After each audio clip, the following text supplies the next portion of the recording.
j'ai retracé toute la procédure que nous avons fait finalement de consultation, c'est-à-dire que face à une demande dans un premier temps des commerçants qui nous alertaient sur la difficulté à faire fonctionner leur commerce du fait de voitures ventouses qui empêchaient les clients de pouvoir fréquenter les commerces, nous sommes dans un premier temps enquis des différentes solutions qui pouvaient être mises en place.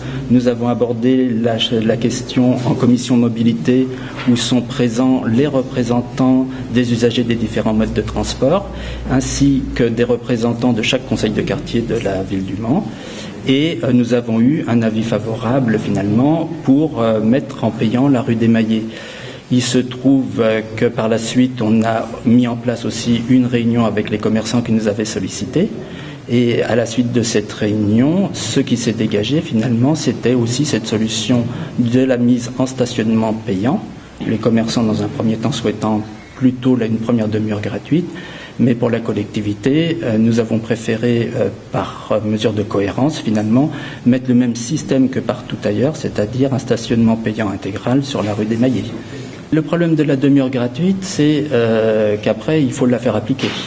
Donc, nous, ce que nous observons, c'est que partout où nous avons mis le système du stationnement payant intégral tout le long du trajet du tramway et au centre-ville, c'est quelque chose qui fonctionne assez bien. Par contre, le stationnement gratuit, dans un premier temps, il faut être très présent pour le faire respecter. Par exemple, sur cette rue des Maillets, on avait pendant un temps une zone bleue. On a fini par renoncer à cette zone bleue parce que c'était trop compliqué. Finalement, il s'avérait qu'elle était très peu efficace. Moi, ce que je tiens vraiment, c'est que maintenant nous arrivions à avoir des procédures de consultation avec des vrais interlocuteurs et que ça se fasse de façon construite.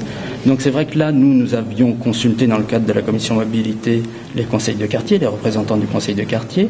Il se trouve qu'un certain nombre de personnes disent nous, on n'a pas été associés et on souhaite aussi avoir notre mot à dire. Bon, très bien, ça ne me pose absolument aucun problème. J'ai pris contact avec la présidente du conseil des quartiers Nord-Est et je lui ai dit, visiblement, il y a un certain nombre de personnes qui sont insatisfaites. Je pense qu'il y a lieu de réorganiser une réunion publique pour avoir la possibilité de recueillir ces avis divergents.